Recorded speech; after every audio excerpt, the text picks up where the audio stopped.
Iglesia Cristiana Siloé, las llaves del reino, presenta palabra que enseña, que redarguye, que corrige, que instituye en justicia. Bienvenidos.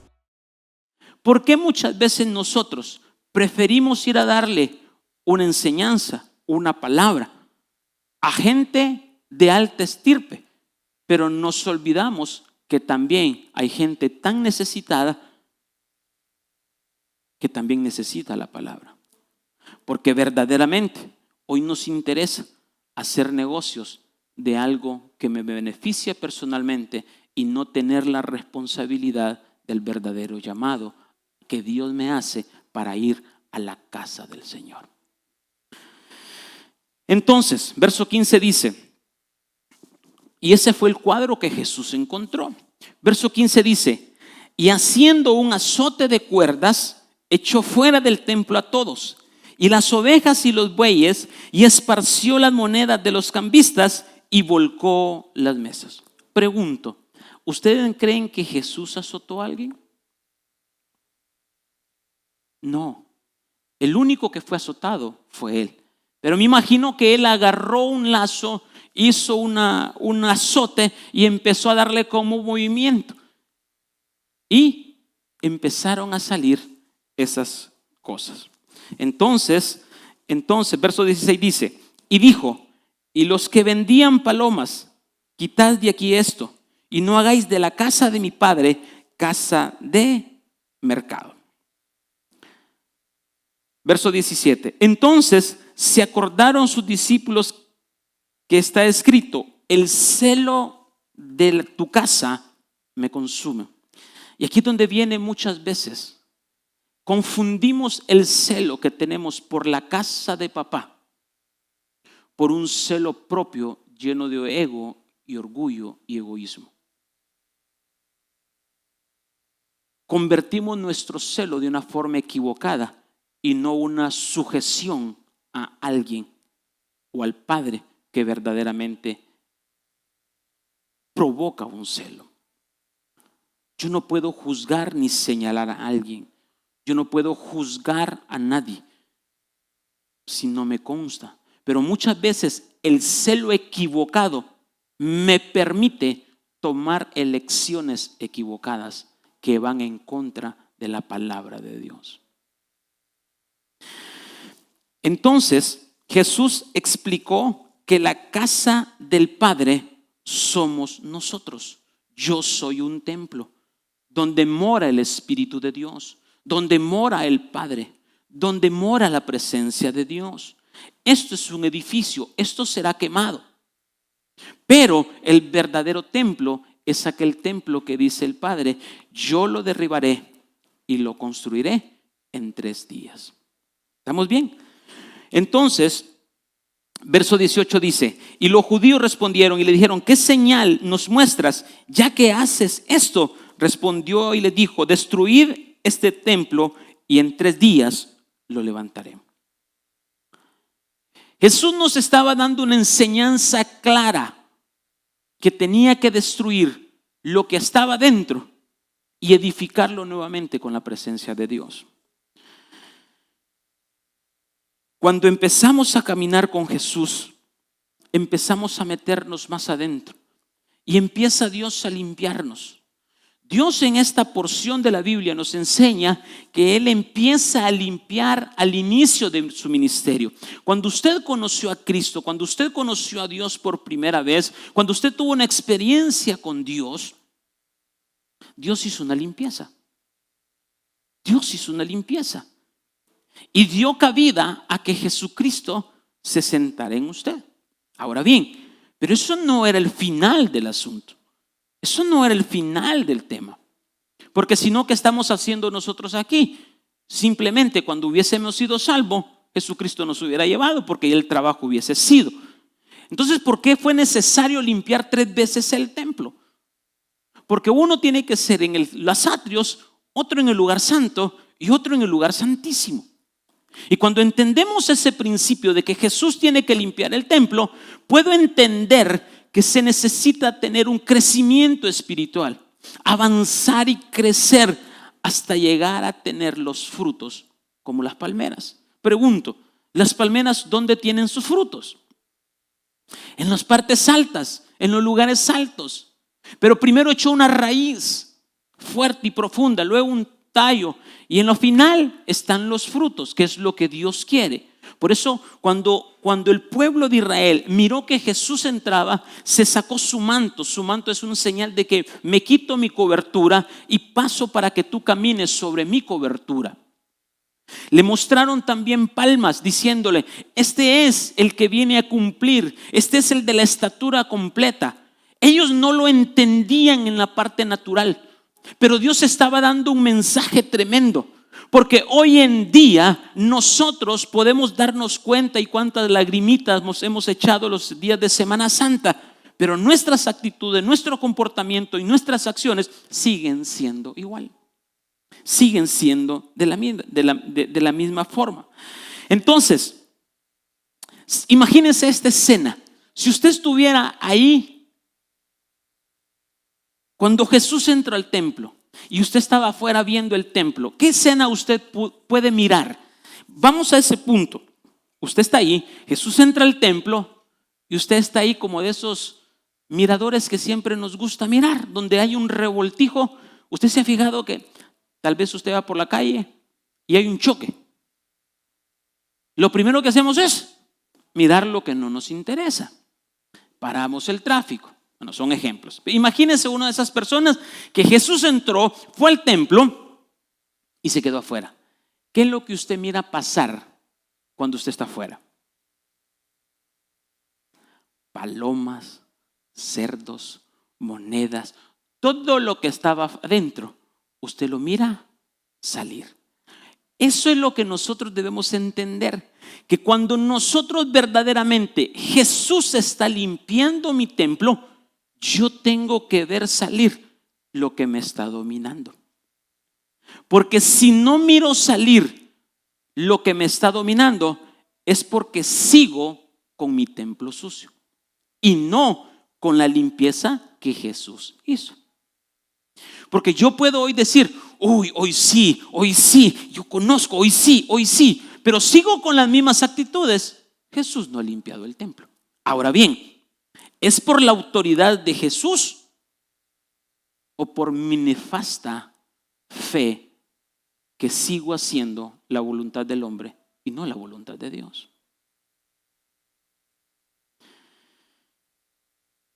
Tengo entonces que cambiar de actitud. Yo soy la casa del Padre. Tengo su esencia, tengo su naturaleza. Juan 2:20 dice: dijeron luego los judíos.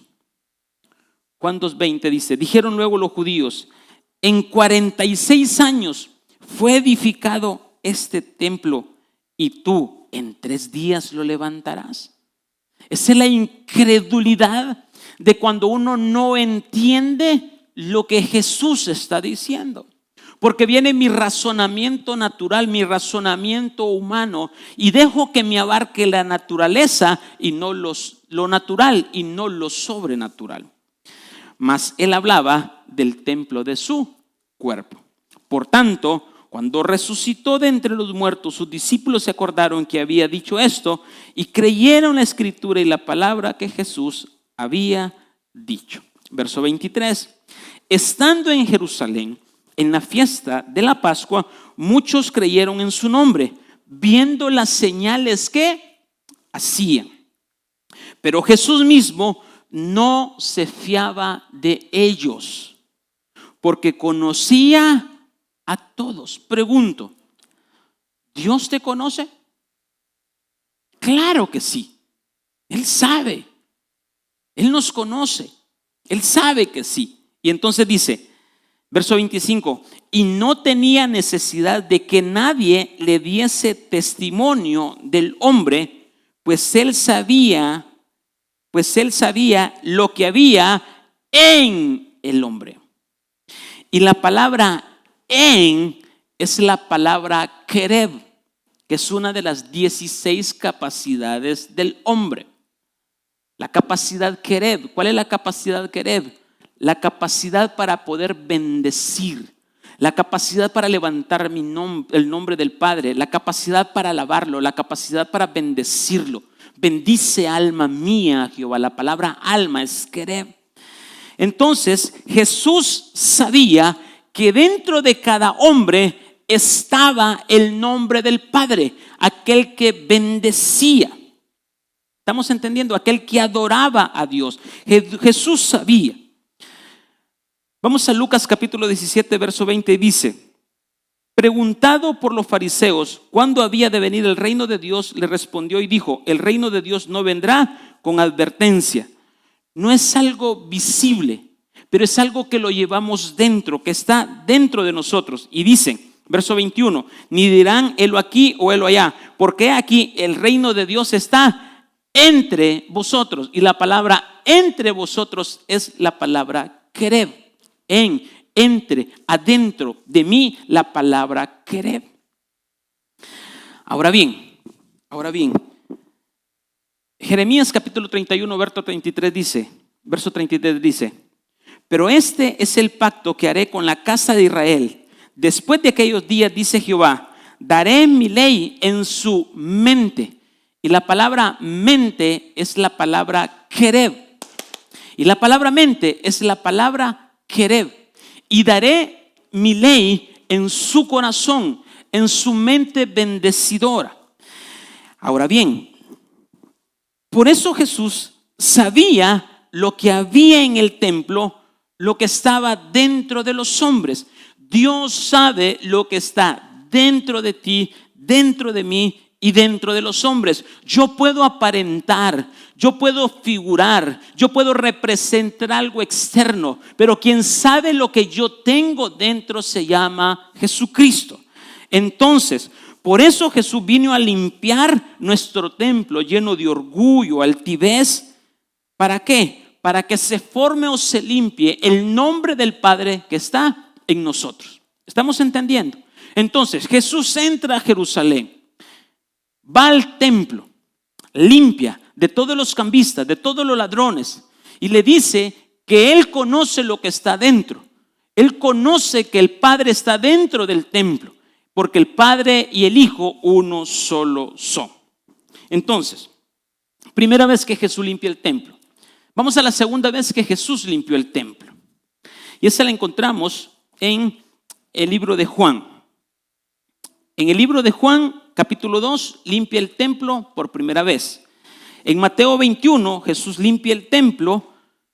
Y en Marcos capítulo 11, Jesús limpia el templo por tercera vez.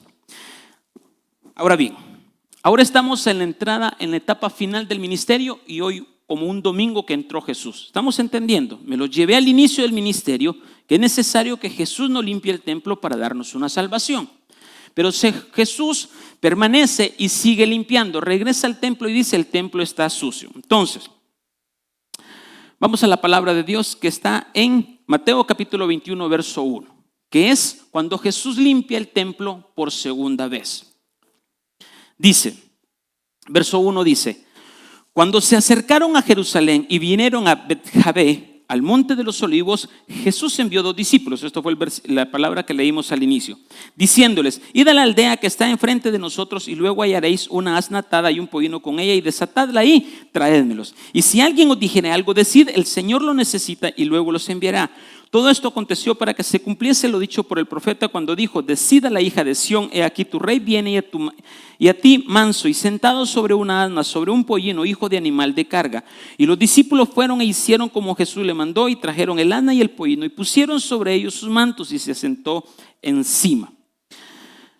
Verso 11 dice: y la gente decía: este es Jesús, el profeta de Nazaret de Galilea. Estoy avanzando porque eso ya lo leímos. Verso 12 dice: y entró Jesús en el templo de Dios y echó fuera a todos los que vendían y compraban en el templo, y volcó las mesas de los cambistas y las sillas de los que vendían palomas.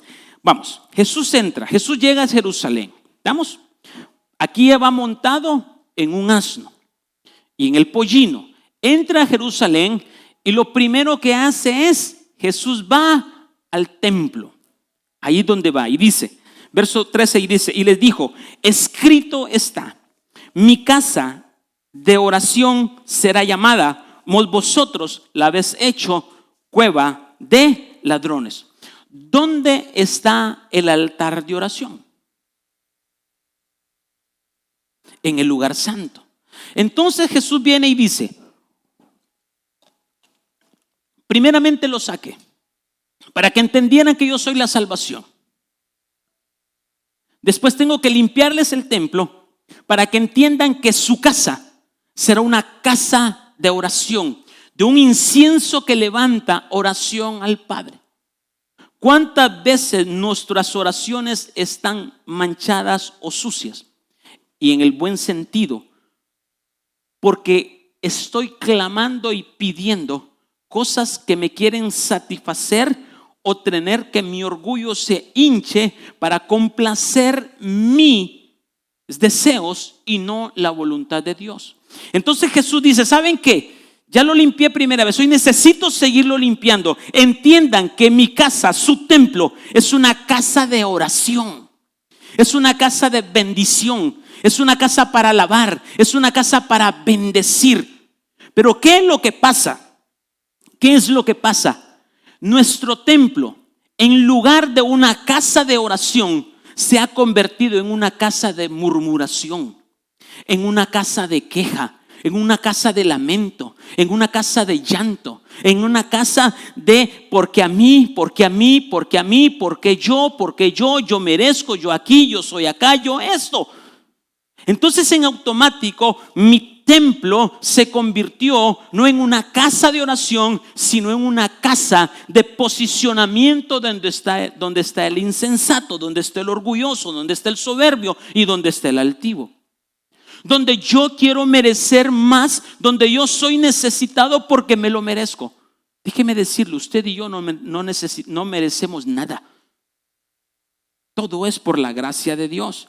Entonces Jesús entra a Jerusalén de esa manera triunfante, y por eso el profeta Isaías profetizó esto. Isaías 56:7 dice, y los llevaré a mi santo monte y los recrearé en mi casa de oración. Sus holocaustos y sus sacrificios, Isaías 56:7, y sus sacrificios serán aceptos sobre mi altar, porque mi casa será llamada casa de oración para todos los pueblos. Y aquí es donde entramos. Jesús, el Isaías estaba diciéndole al pueblo de Israel, pero cuando dice para todos los pueblos, entonces entran los gentiles, que nosotros podemos también tener la misma condición, una posición espiritual, y raíz es una condición natural. Verso 13 dice, y les dijo, escrito está, mi casa de oración será llamada, vosotros la habéis hecho cueva de ladrones. Cueva de ladrones. Vamos a Jeremías capítulo 7 verso 1 dice.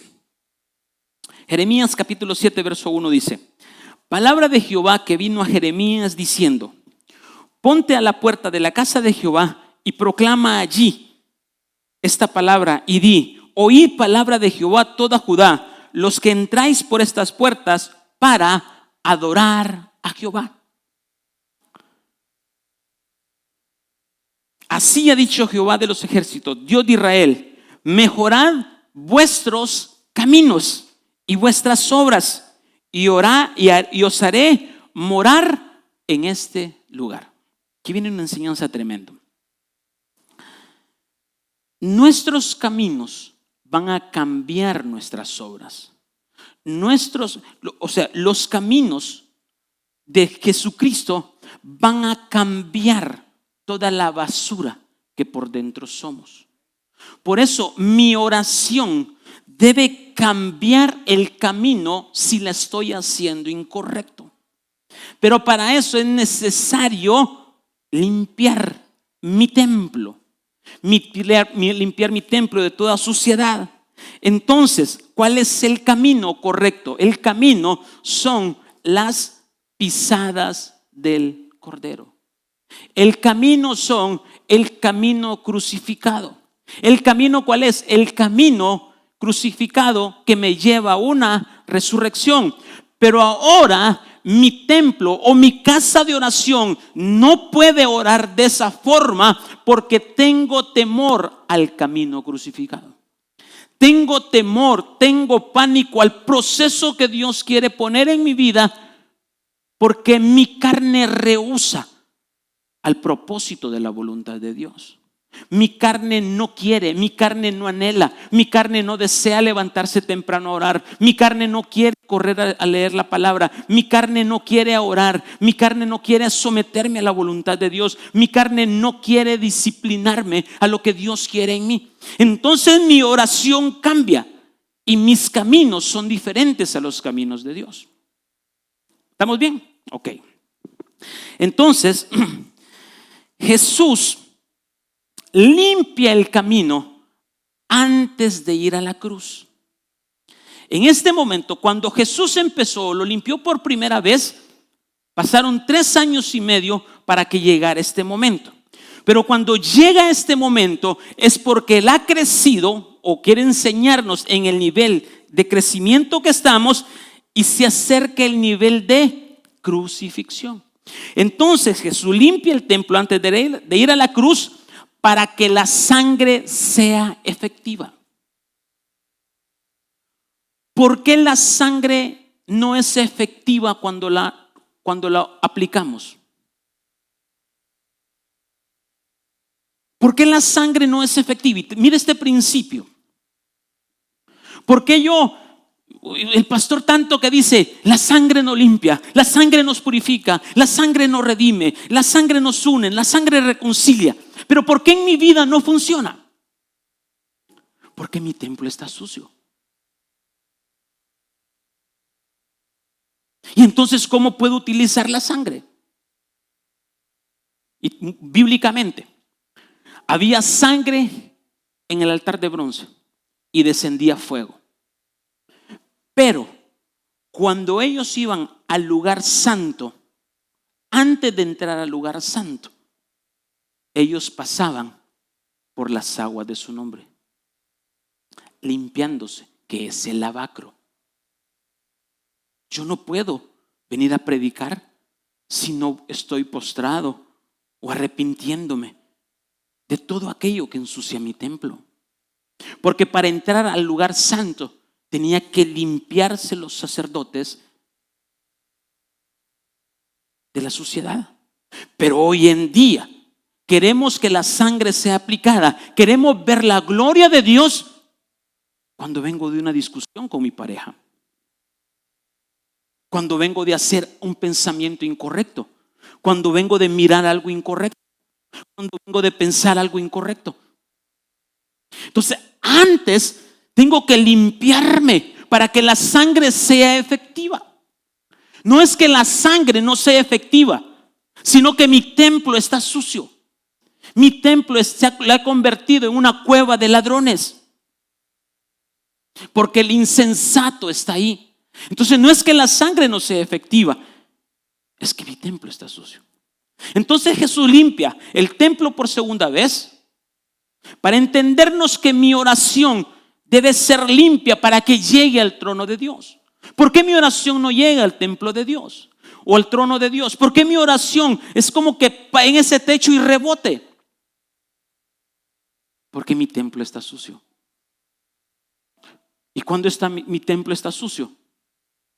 Cuando dejo que el insensato esté ahí. Marcos capítulo 7, verso 21. ¿De qué está sucio el templo? Marcos capítulo 7, verso 21 dice: porque dentro del corazón de los hombres salen los malos pensamientos, los adulterios, las fornicaciones, los homicidios, los hurtos, las avaricias, las maldades, el engaño, las desvergüenzas, el ojo maligno, las injurias y la soberbia. Pero la insensatez es el que gobierna todo. Y entonces hay 12 malas cosas que hay ahí, que eso se quita con los 12 nombres gubernamentales que están en la mesa de la propiciación de los panes. Por cada una de esas cosas hay un nombre del Señor. Pero yo no puedo aplicar que mi oración sea llevada al trono de gracia si mi templo le he convertido en una cueva de ladrones. Porque miro solo mi beneficio, miro solo más mi satisfacción, miro solo lo que a mí me favorece, pero no miro lo que Dios quiere hacer en mí, sino lo que yo quiero hacer en mi vida. Si Jesús nos limpia, moraremos para siempre, dice su palabra. Pero Jeremías 7:4 dice: no fiéis en palabra de mentira diciendo, templo de Jehová, templo de Jehová, templo de Jehová es este. ¿Cuántos de nosotros nos decimos, este es templo de Jehová, yo soy un siervo, yo soy un hijo de Dios, yo soy aquí, yo soy allá, y aparentamos ser la última Coca-Cola del desierto en santidad, o Pepsi? Y aparentamos todo eso cuando mi templo está sucio.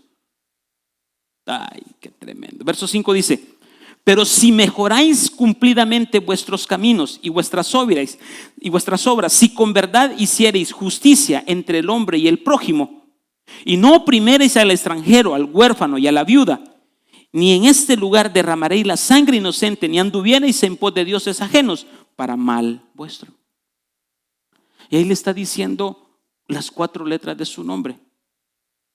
Número 1 le dice: si con verdad hicieres justicia entre el hombre y el prójimo. La sabiduría, yud, y significa, ¿qué es hacer justicia?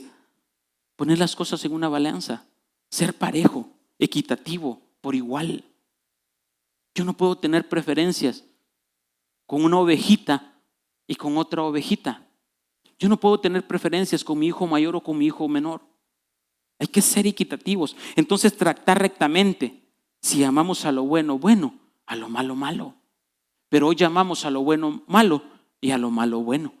Es que así, es que hay que darse un tiempo, es que hay que despojarse, es que hay que tener un equilibrio. ¿Equilibrio de qué? No podemos tener favoritismo. Segundo, voy rápido porque quiero llevarlos a donde Dios quiere enseñarnos sobre el asno y el pollino. Y dice: y no opriméis al extranjero, al huérfano y a la viuda.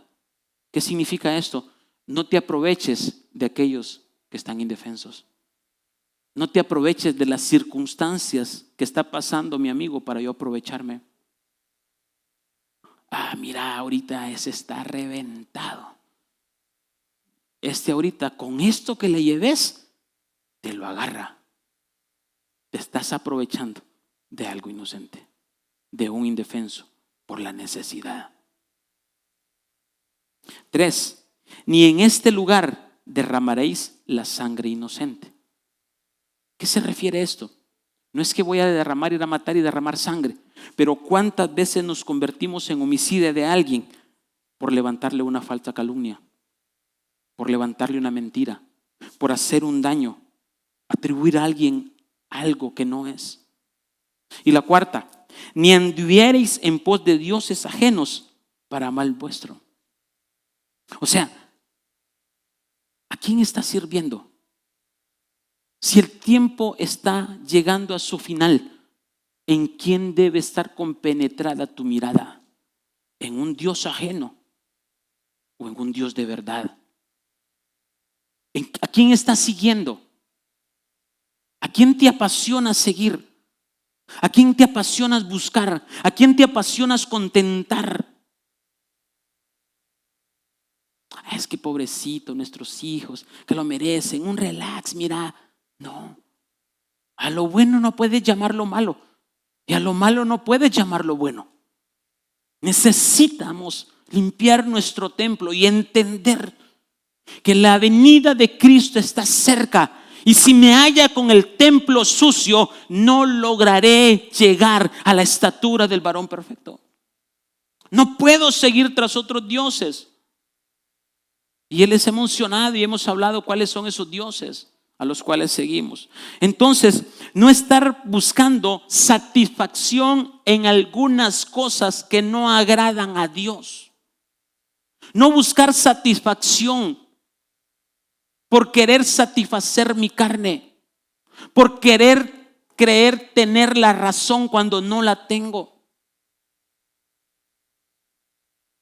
Verso 7 dice: os haré mostrar en este lugar, en la tierra que di a vuestros padres para siempre. He aquí vosotros confiáis en palabras mentira que no aprovechan. Entonces, vuelvo a Mateo 21:13, que dice: y les dijo, escrito está, mi casa, casa de oración será llamada, mas vosotros la habéis convertido en cueva de ladrones. Y dice: y vinieron a él en el templo ciegos y cojos, y los sanó. Cuando convertimos mi templo en una casa de oración, porque sé limpiar mi templo de toda insensatez, de todo orgullo, de todo homicidio, de toda avaricia, de todo aquello que menciona Marcos 7:21. Entonces, si estabas ciego, haré que mirarás en lo espiritual. Si estabas cojo, hoy correrás para buscar la palabra. Porque Dios, cuando llega a un lugar, convierte la tristeza en alegría, el luto en gozo, la muerte en vida. Cuando mi templo está limpio. Pero yo no puedo pretender alcanzar esas misericordias de Dios si mi templo está sucio. Tenemos que mejorar nuestros caminos.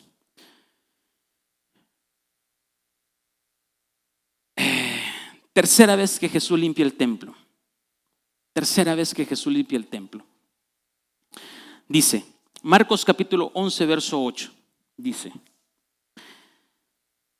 también muchos tendían sus mantos por el camino, y otros cortaban ramas de los árboles y las tendían por el camino.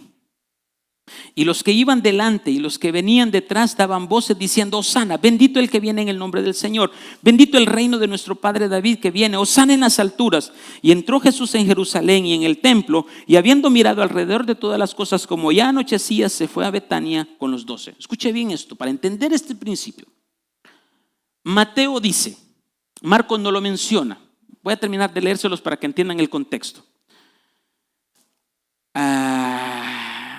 Ok, aquí.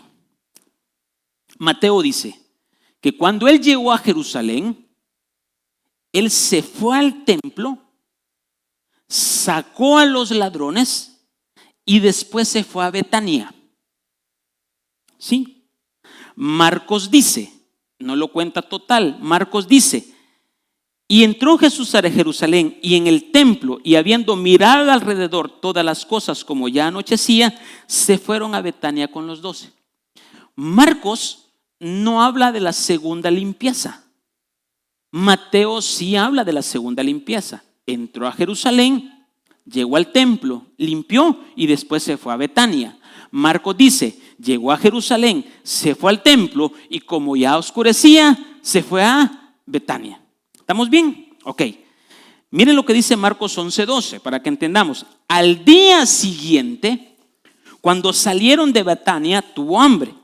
Y viéndole de lejos una higuera que tenía hojas, fue a ver si hallaba algo en ella.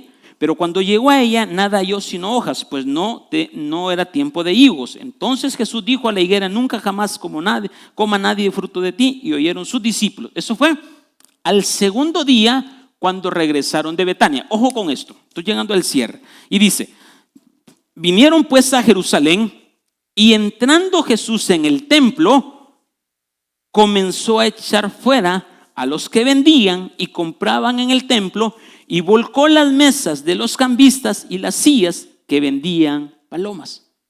Esa es la tercera vez que Jesús limpia el templo. ¿Estamos entendiendo? Marcos cuenta la historia, va a Jerusalén, ¿sí? No dice que limpió el templo, dice que se fue a Betania. Pero al día siguiente regresa, maldice la higuera y se va al templo. Tercera vez. Mateo también lo dice. Mateo llega a Jerusalén, va al templo, limpia el templo, sale a Betania con sus discípulos y después al día siguiente regresa y vuelve al templo. Un poquito allá, un poquito acá. Para que entienda bien, lea los 4 evangelios y se va a dar cuenta que Jesús limpia el templo 3 veces. Vamos a ver. Entonces dice, verso 15 dice, vinieron pues a Jerusalén y entrando Jesús en el templo, comenzó a echar fuera a los que vendían y compraban en los templos y volcó las mesas de los cambistas y las sillas de los que vendían palomas. Y no consentía que nadie atravesase el templo llevando utensilio alguno. Cuando se construyó el templo, no permitían que se tallaran las piedras ahí, porque era un lugar santísimo donde estaba la presencia de Dios, sino que todo había sido llevado y tallado ahí. O sea, que llevaban las cosas de una forma completa. ¿Dónde encuentro la plenitud de mi estatura? En el lugar santísimo. Por eso Jesús limpió el templo 3 veces. Verso 17 dice, y les enseñaba diciendo, no está escrito, mi casa será llamada casa de oración para todas las naciones, mas vosotros la habéis hecho cueva de ladrones. Y lo oyeron los escribas y los principales sacerdotes y buscaban cómo matarle, porque le tenían miedo por cuanto todo el pueblo estaba admirado de su doctrina. Pero al llegar la noche, Jesús salió de la ciudad. Ok, vamos a ver, aquí viene lo impresionante. Entendimos que Jesús limpia el templo 3 veces. ¿Estamos claros? Ok. ¿Cómo entra Jesús al pueblo o cómo entra Jesús a Jerusalén? Entra con un asno y con un pollino. Ahora bien, ¿qué significa asno o asna? Vamos a Zacarías capítulo 9, dice. Zacarías capítulo 9, verso 9 dice.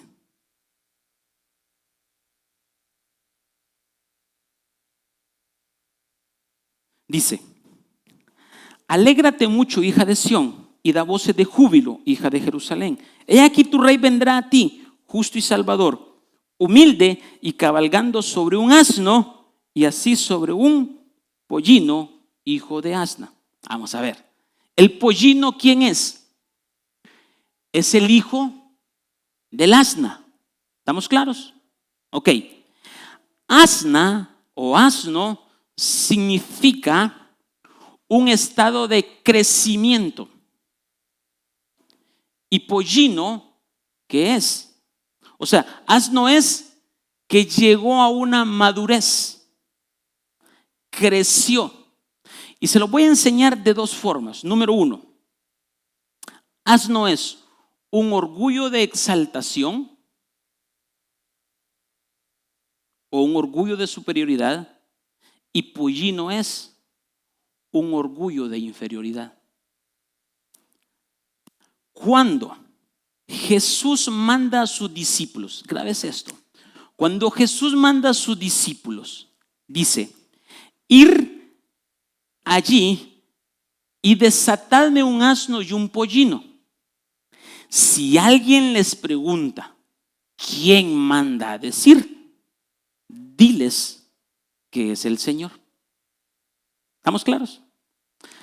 Una de las virtudes de un asno es que tiene memoria. Sabe cómo recorrer un camino.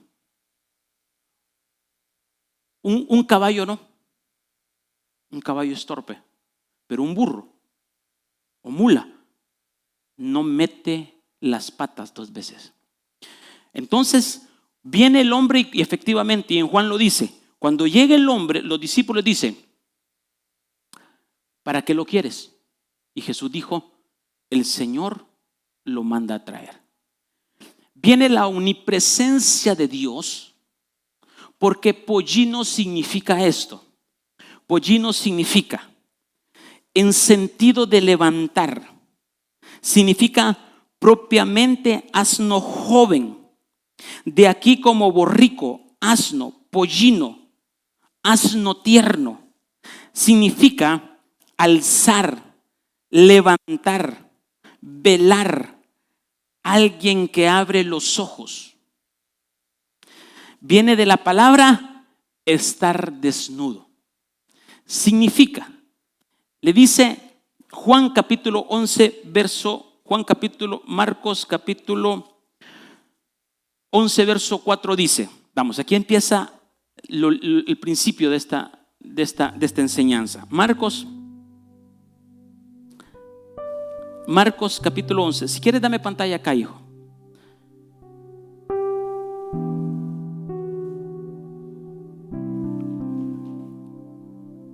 Dice, dame pantalla acá, hijo.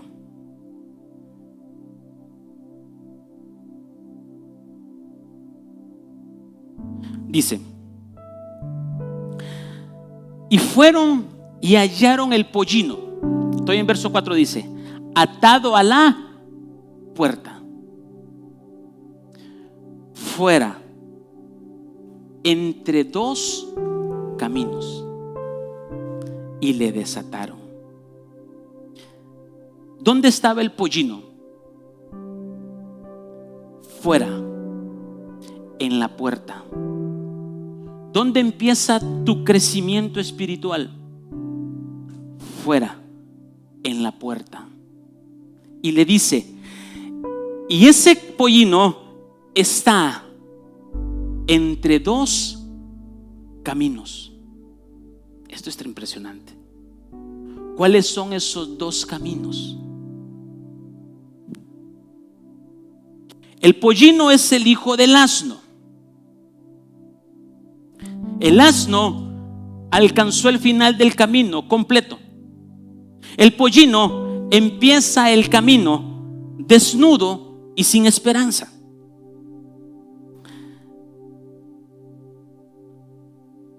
Significa que cuando hay un camino y le dice el pollino está en medio de dos caminos o de dos puntas, ¿cuáles son esos dos caminos?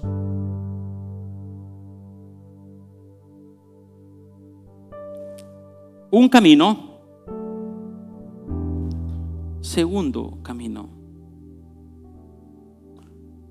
el camino de la cruz.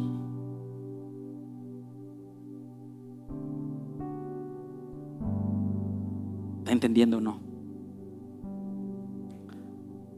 Cuando nosotros empezamos a caminar, Jesús, ¿cómo entró a Jerusalén? Montado en un asno y sus pies sobre el pollino. Y mire qué tremendo esto. Una noche antes, los pies de Jesús habían sido untados con aroma de nardo. Por eso quería los nardos aquí hoy. Porque el aroma de nardo simboliza la paz. Entonces, cuando Jesús pone sus pies sobre el pollino, te dice: pollino, vas a empezar el camino porque estás desnudo, pero llegas a mis pies y mis pies te traen la paz que sobrepasa todo entendimiento. Y dice: tú guardarás en completa paz aquel cuyo pensamiento en ti persevera. Jesús, para limpiar el templo, tiene que sentarse sobre el asno y poner sus pies sobre el pollino, porque representa la estatura de Cristo. Al que venciere, le daré que se siente en mi trono. El asno había crecido, era completo, había sido domado. Su orgullo había sido sometido a la voluntad de Cristo. Y como había crecido, entonces Jesús podía sentarse. y sus pies sobre los pollinos, para entender que todo mi orgullo de superioridad y todo mi orgullo de inferioridad lo pongo sobre los pies del Maestro. Y cuando entiendo que mi orgullo debe ser sometido a los pies y al cuerpo de Cristo, puedo entrar entonces Jesús con autoridad al templo y sacar todo lo que está dentro de mí. Yo no puedo ser limpiado si meto mi orgullo a Cristo. Yo no puedo ser limpio si siempre pienso que tengo la razón. Yo no puedo ser limpio si creo que yo soy el dueño de la verdad. Yo no puedo ser limpio si no someto mi orgullo de altivez, mi orgullo de superioridad y mi orgullo de inferioridad a los pies de Cristo. Porque entonces no puedo limpiar mi templo, porque el insensato todavía está allí. ¿Qué es lo que hace? ¿O quién está gobernando ahorita nuestro corazón? El insensato es el que está sentado, es el que está posicionado. Entonces Jesús dice: quita ese insensato y déjame sentarme a mí en el trono. Jesús tenía que entrar a Jerusalén entendiendo este principio, que todo orgullo de superioridad, todo orgullo de inferioridad debía ser sometido al Rey de Reyes y Señor de Señores. Él entra a Jerusalén como un rey entra. Él entra a Jerusalén como un rey cabalgaba sobre un asno.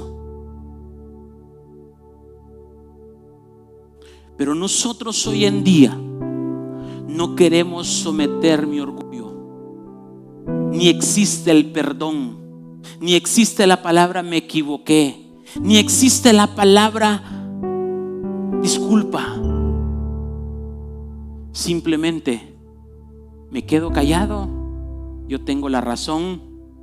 Y si la otra persona va y te dice perdóname, yo fallé, se infla más y te dice ¿verdad que tenía razón? Y no tienen la sutileza de decir perdóname, también yo me equivoqué, también yo fallé. ¿Quieres que tu templo sea limpiado? Despójate de todo orgullo.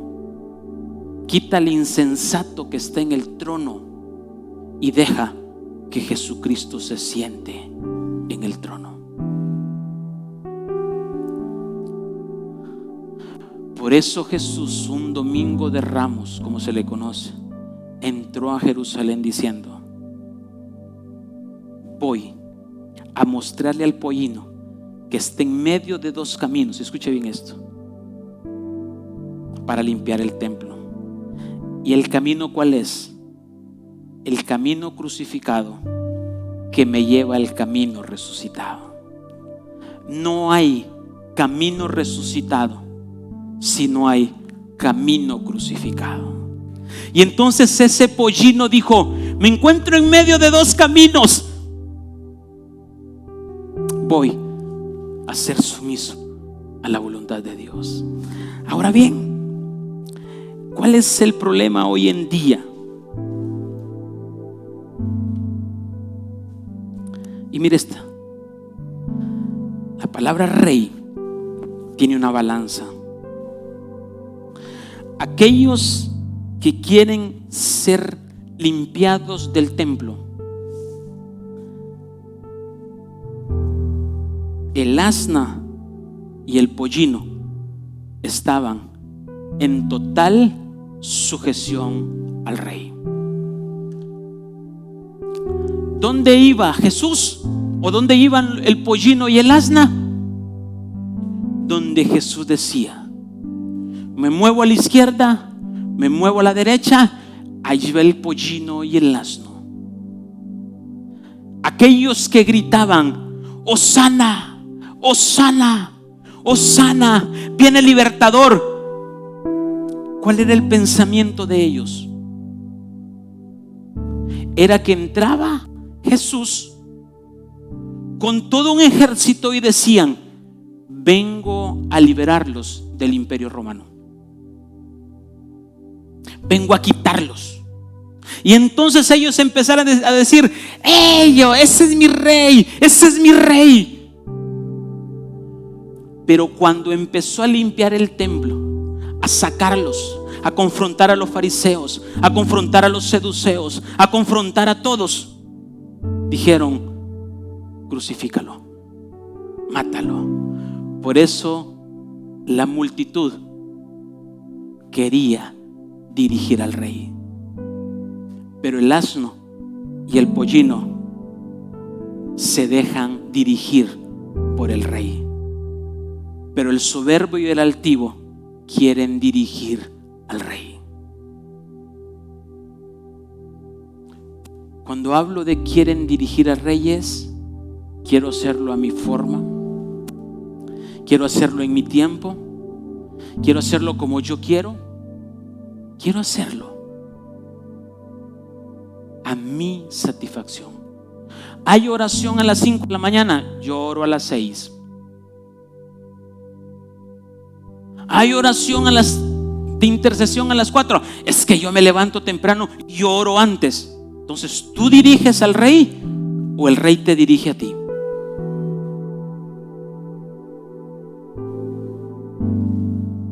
¿Quieres ser limpio del templo? ¿Quieres limpiar tu templo? ¿Quieres entregar tu orgullo esta mañana? ¿Quieres entregarle y decir: Señor, perdóname? Y mire lo que significa. Mire lo que significa.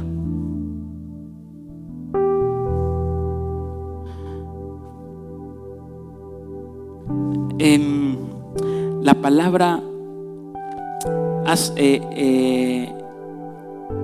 pollino tiene una rush y una ayin.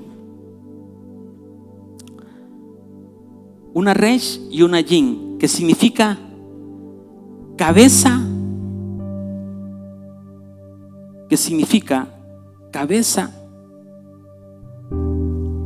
persona,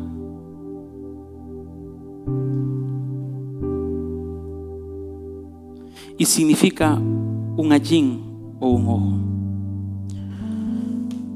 Sean como Berea y vayan a estudiarlo. Pollino significa cabeza con una visión. El asno, siendo joven o adulto, una de sus virtudes es que te sabe recordar. Entonces el asno, el pollino, cuando está a la puerta del tabernáculo, se le viene a la cabeza la visión que no puede estar siguiendo, no puede estar comiendo de las algarrobas de los cerdos, sino que tiene una visión para poder madurar y para poder crecer, para llevarlo a la posición de asno. Y la posición de asno maduro significa una semilla con un pacto, con una cruz. Esta es la palabra asno. Y esta es la palabra embrión o semilla. Y esta significa la palabra pacto. Cuando él llegó a madurar, su semilla creció y llegó al final con un pacto, con una señal de que el camino crucificado había muerto, había terminado, pero empezaba el camino de la resurrección.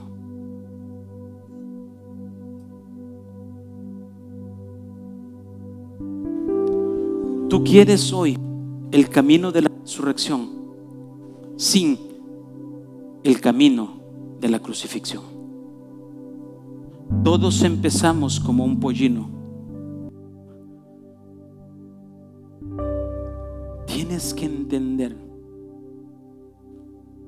que cuando me someto como un pollino y como un asno, Jesús se sienta en mi asno como vencedor.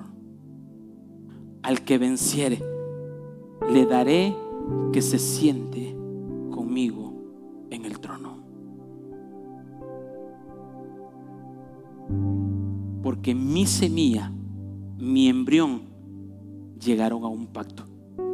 El pacto de la cruz, el pacto de la muerte, el pacto de saber que no me importa mi felicidad, me importa tu felicidad, Dios. No me importa mi contentamiento, me interesa que tú, Dios, te contentes con lo que yo hago. Pero como no puedo entregarme totalmente, entonces me interesa mi contentamiento, mi satisfacción, cumplir mis deseos y no contentar a Dios. Por eso Jesús entra con un pollino y con un asno diciendo: yo soy el rey.